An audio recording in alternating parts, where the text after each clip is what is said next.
بسم اللہ الرحمن الرحیم نحمده ونصلی ونسلم علی رسولہ الکریم۔ نماز تراویح سے متعلق فضائل و مسائل۔ تراویح کی فضیلت اور اس کی شرعی حیثیت۔ رمضان المبارک میں تراویح کی بہت زیادہ فضیلت ہے۔ حضور اقدس صلی اللہ علیہ وسلم نے اس کو سنت قرار دیا ہے۔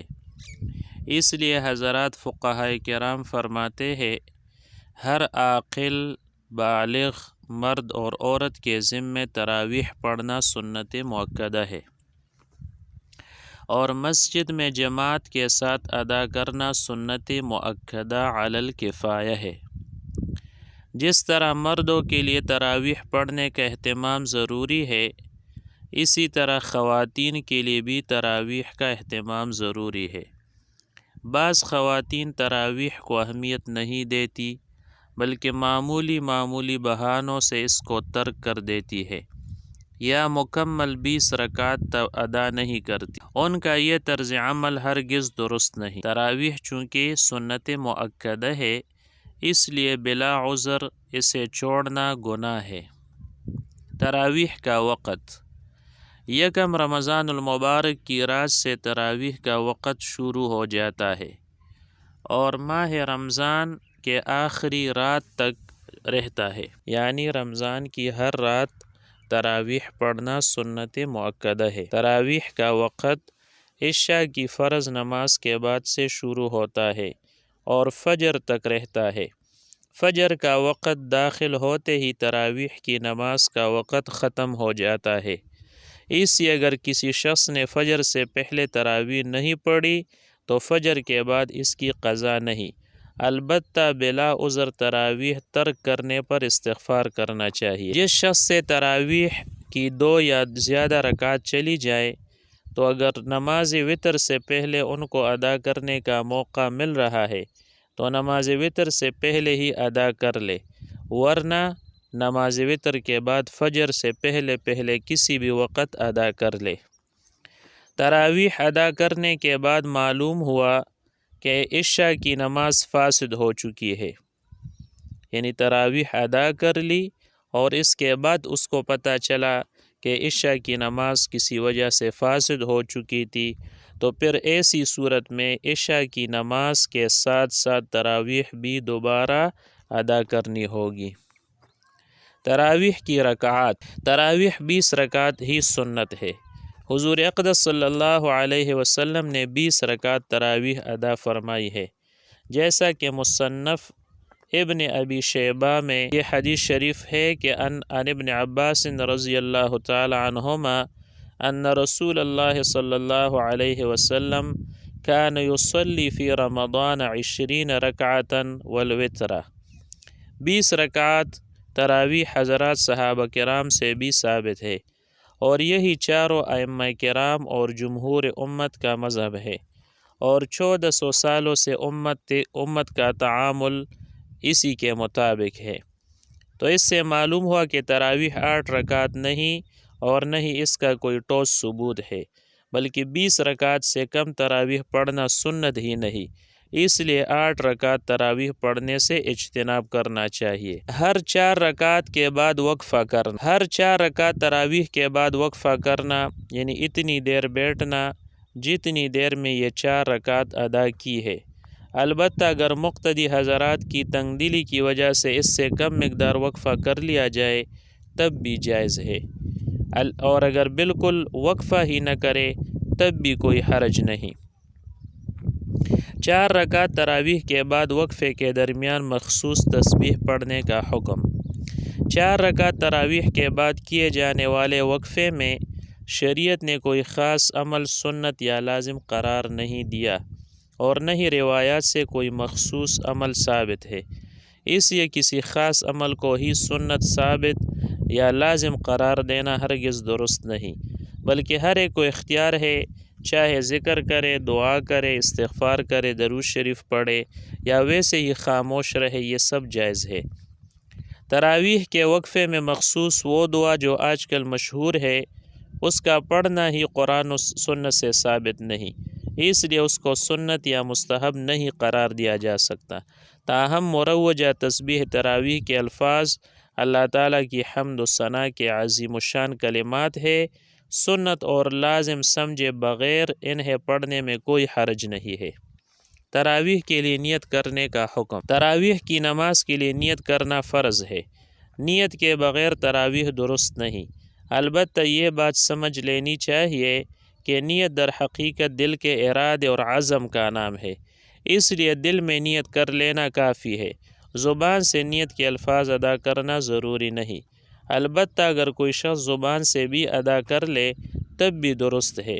اس صورت میں صرف اتنا کہہ دینا کافی ہے کہ میں 2 رکعت تراویح کی نماز ادا کرتا ہوں، اور اگر امام کی اقتداء میں ہو تو پھر اس طرح نیت کرے کہ میں امام کے پیچھے 2 رکعت تراویح کی نماز ادا کرتا ہوں۔ تراویح کے ختم قرآن میں بلند آواز سے بسم اللہ پڑھنے کا حکم۔ امام کے لیے تراویح پڑھاتے ہوئے پورے قرآن کریم میں صرف ایک بار کسی بھی سورت کے شروع میں بلند آواز سے بسم اللہ پڑھنا ضروری ہے، اس لیے کہ یہ بھی قرآن کریم کی ایک آیت ہے، کیونکہ اگر امام نے ایک بار بھی بلند آواز سے بسم اللہ نہیں پڑھی تو مقتدی حضرات کے ختم قرآن میں ایک آیت کی کمی رہ جائے گی۔ البتہ ہر سورت کے شروع میں بسم اللہ پڑھنے کا حکم نہیں، نہ بلند آواز سے اور نہ آہستہ آواز سے۔ البتہ اگر کوئی پڑھنا چاہے تو وہ آواز سے نہ پڑھے بلکہ آہستہ پڑھ لیا کرے۔ تراویح میں ختم قرآن کی شرعی حیثیت اور اس کے متعلق احکام۔ تراویح میں کم از کم ایک بار قرآن کریم ختم کرنا سنت ہے۔ ایک سے زائد بار جتنی مرتبہ ختم قرآن کی توفیق ہو جائے تو بڑی فضیلت کی بات ہے۔ تراویح میں ختم قرآن مجید کے بعد دوبارہ سے شروع کر کے سورۃ البقرہ کی ابتدائی آیات پڑھنا مستحب ہے، اور یہ حدیث سے ثابت ہے اور سلف صالحین کا اس پر عمل ہے۔ اس کی وجہ یہ ہے کہ قرآن کریم کی تلاوت ایسا عمل ہے کہ ایک بار قرآن ختم ہو جانے کے بعد دوبارہ شروع کرنا چاہیے، کیونکہ اس کی تلاوت سدا جاری رہنی چاہیے۔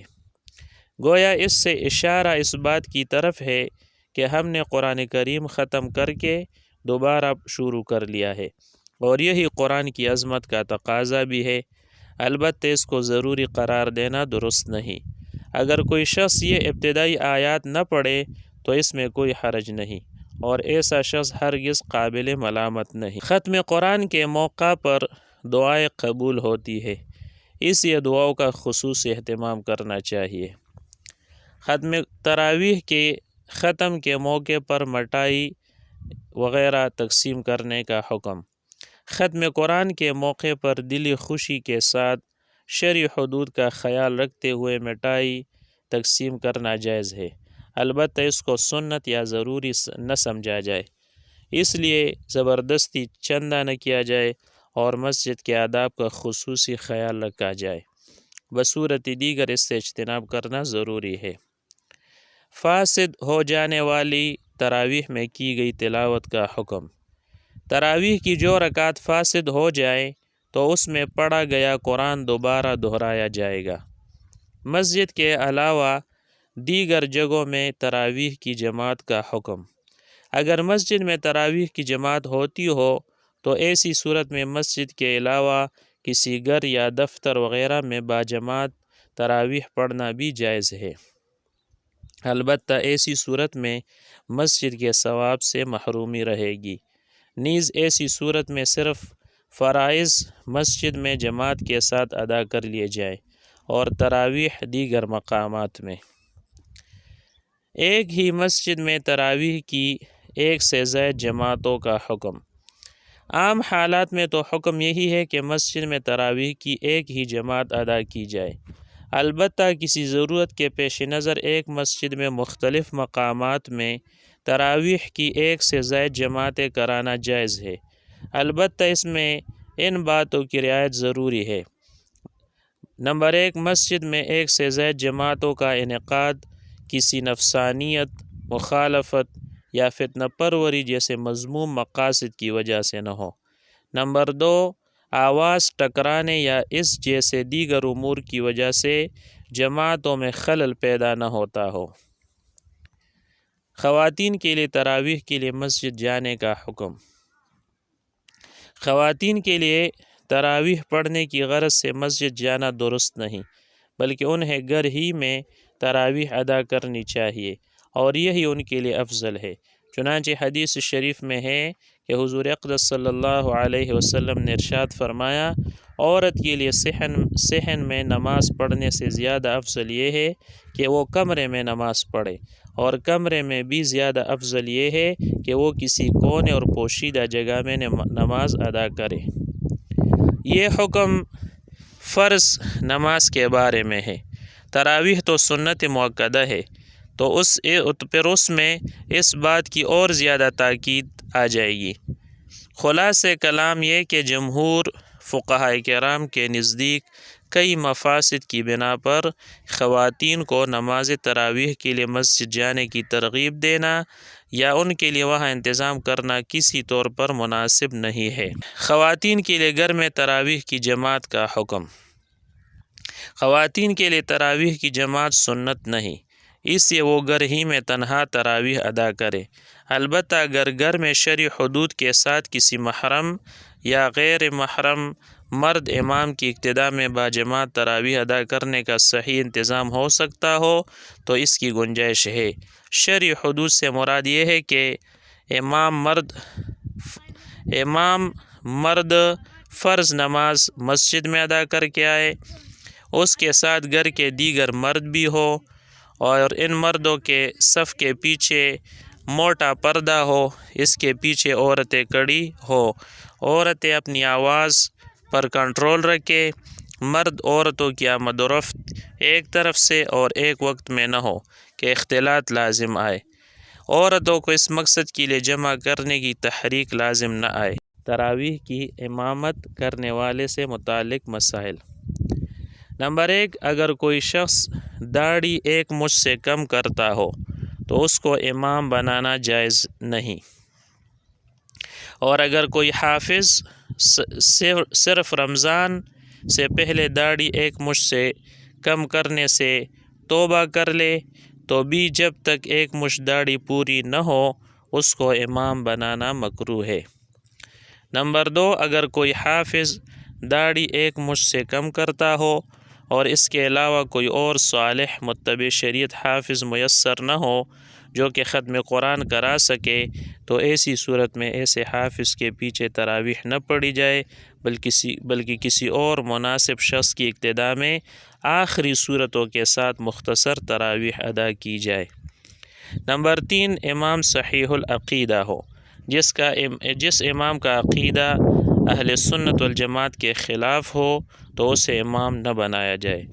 نمبر 4، امام بالغ ہو، کیونکہ نابالغ کی اقتداء میں بالغ حضرات کی نماز جائز نہیں، البتہ نابالغ کی اقتداء میں نابالغ کی نماز جائز ہے۔ نمبر 5، ایسے حافظ صاحب کو تراویح میں ختم قرآن کے لیے امام نہیں بنانا چاہیے جن کو قرآن کریم ٹھیک طرح یاد نہ ہو یا جو قرآن ٹھیک طرح نہ پڑھتا ہو۔ نمبر 6، ایسے حافظ صاحب کو امام نہیں بنانا چاہیے جس کو نماز وغیرہ کے ضروری مسائل بھی معلوم نہ ہو۔ تو اس سے معلوم ہوا کہ ہر حافظ کو چاہیے کہ وہ تراویح سے متعلق بنیادی اور ضروری مسائل کا علم حاصل کرے۔ نمبر 7، ایسے حافظ کو تراویح میں ختم قرآن کے لیے امام نہیں بنانا چاہیے جو اجرت لے کر تراویح پڑھاتا ہو۔ نمبر 8، جو امام کسی عذر کی وجہ سے روزہ نہ رکھ سکے تو وہ بھی تراویح پڑھا سکتا ہے۔ نمبر 9، اگر حافظ صاحب کسی عذر کی وجہ سے بیٹھ کر تراویح پڑھائے تو یہ بھی جائز ہے۔ سامع مقرر کرنے اور لقمہ دینے کے احکام۔ اگر کوئی بالغ سامع میسر نہ ہو تو نابالغ لیکن سمجھدار حافظ لڑکا بھی سامع بن سکتا ہے۔ نمبر 2، سامع کو اجرت دینے کا وہی حکم ہے جو تراویح پڑھانے والے کا ہے، یعنی جائز نہیں۔ نمبر 3، سامع کے لیے بہتر یہی ہے کہ وہ فوراً لقمہ نہ دے بلکہ ذرا انتظار کر لے کہ امام خود ہی ٹیک کر لے، لیکن اگر امام کو آیت یاد نہیں آ رہی ہو تو پھر لقمہ دے دے۔ البتہ یہ یاد رہے کہ لقمہ دینے والے کا اسی جماعت میں شامل ہونا ضروری ہے۔ یہی وجہ ہے کہ اگر ایسے شخص نے لقمہ دیا جو اس جماعت میں شامل نہ تھا اور امام نے لے لیا تو ایسی صورت میں سب کی نماز فاسد ہو جاتی ہے۔ نمبر 4، لقمہ اس قدر آواز سے دیا جائے کہ امام بآسانی سن سکے۔ نمبر 5، اگر امام نے سامع کا لقمہ نہیں لیا تو اس سے سامع کی نماز پر کوئی اثر نہیں پڑتا۔ نمبر 7، یہ اہم مسئلہ بھی یاد رکھنا ضروری ہے کہ احناف کے نزدیک تراویح کے دوران قرآن کریم کو دیکھ کر لقمہ دینا جائز نہیں۔ اسی طرح لقمہ دینے اور امام کے لقمہ لینے سے سب کی نماز فاسد ہو جاتی ہے۔ نمبر 8، انتظامی تقاضا یہ ہے کہ تراویح میں سماعت کے لیے جو حافظ صاحب مقرر ہو صرف وہی لقمہ دے، لیکن اگر اس کے علاوہ اس جماعت میں شامل کسی اور نے لقمہ دے دیا تو اس سے بھی کسی کی نماز پر اثر نہیں پڑتا۔ تراویح پر اجرت لینے کا حکم۔ تراویح پڑھانے کی اجرت لینا ناجائز اور گناہ ہے۔ ایسے حفاظ جو تراویح پڑھانے پر اجرت کا مطالبہ کرتے ہیں ان کو تراویح پڑھانے کا ہرگز موقع نہ دیا جائے۔ تراویح پڑھانے کی اجرت اگر طے نہ کی جائے لیکن وہاں کا عمومی رواج ایسا ہو کہ تراویح پڑھانے پر اجرت دینی پڑتی ہو تو یہ بھی جائز نہیں۔ اگر کہیں تراویح کی اجرت طے نہ ہو اور وہاں اجرت دینے کا رواج بھی نہ ہو، حتیٰ کہ تراویح پڑھانے والے کے دل میں اجرت لینے کی نیت نہ ہو، ایسے میں اگر کوئی شخص تراویح پڑھانے والے کو اپنی خوشی سے رقم یا کوئی چیز ہدیہ کر دے اور اس کو تراویح کا عوض نہ سمجھے تو یہ لینا جائز ہے۔ البتہ ایسی صورتحال بہت ہی کم دیکھنے میں آتی ہے۔ تراویح میں کی جانے والی چند عمومی غلطیاں۔ تراویح کی پہلی رکعت کے بعد بیٹھ جانے کا حکم۔ اگر کوئی شخص پہلی رکعت میں بھولے سے بیٹھ جائے تو محض بیٹھنے سے تو کچھ بھی نہیں ہوتا، بلکہ اگر وہ 3 بار سبحان اللہ جتنی مقدار بیٹھا ہو تو اس پر سجدہ سہو واجب ہو جاتا ہے، لیکن اگر اس سے کم ہو تو واجب نہیں ہوتا۔ آیت بھول جانے کی صورت میں خاموش رہنے کا حکم۔ اگر تراویح میں آیت بھول جائے اور اس کو یاد کرنے کے لیے اتنی دیر خاموش رہے کہ اس میں 3 بار سبحان اللہ پڑھا جا سکتا ہو تو اس سے سجدہ سہو واجب ہو جاتا ہے۔ تراویح کی رکعت میں شک ہونے کا حکم۔ اگر تراویح کی رکعت میں شک ہو جائے کہ مقتدی حضرات میں سے بعض کہتے ہیں کہ 20 ہو چکی ہے جبکہ بعض کہتے ہوں کہ 18 ہو گئی، تو ایسی صورت میں امام کا رجحان جس طرف ہو اسی پر عمل کیا جائے گا۔ اگر تمام مقتدی کہتے ہو کہ 18 ہو گئی ہے جبکہ امام کو یقین ہو کہ 20 ہو گئی ہے تو امام کی بات پر عمل کیا جائے گا۔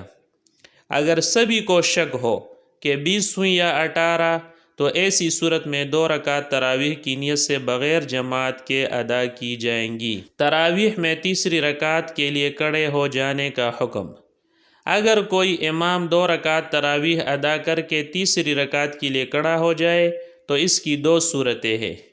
نمبر 1، امام دوسری رکعت میں تشہد پڑھنے کے بعد تیسری رکعت کے لیے کھڑا ہو جائے تو ایسی صورت میں واپس لوٹنے کی ضرورت نہیں بلکہ 2 رکعت مزید ادا کر لے، اس طرح 4 رکعت تراویح ادا ہو جائیں گی۔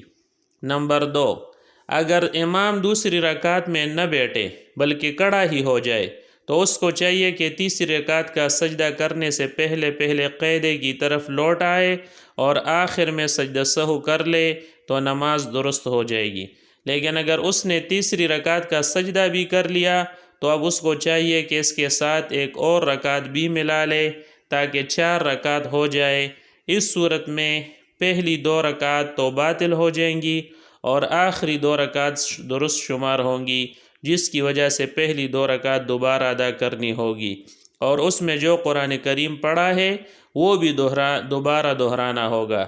البتہ اگر پہلی 2 رکعت میں قرآن کریم کافی زیادہ مقدار میں پڑھا ہو، جس کے دہرانے سے لوگوں میں انتشار کا اندیشہ ہو، تو ایسی صورت میں بعض اہل علم فرماتے ہیں کہ قرآن کریم دوبارہ نہ دہرانے کی بھی گنجائش ہے۔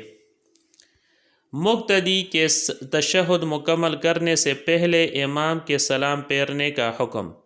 اگر مقتدی نے تشہد پورا نہیں کیا تھا کہ امام نے سلام پھیر لیا، تو ایسی صورت میں مقتدی کو چاہیے کہ وہ تشہد پڑھ کر سلام پھیر دے، اور اگر مقتدی کے تشہد پورا کرنے کے بعد درود اور دعا مکمل کرنے سے پہلے امام سلام پھیر لے تو مقتدی بھی سلام پھیر دے۔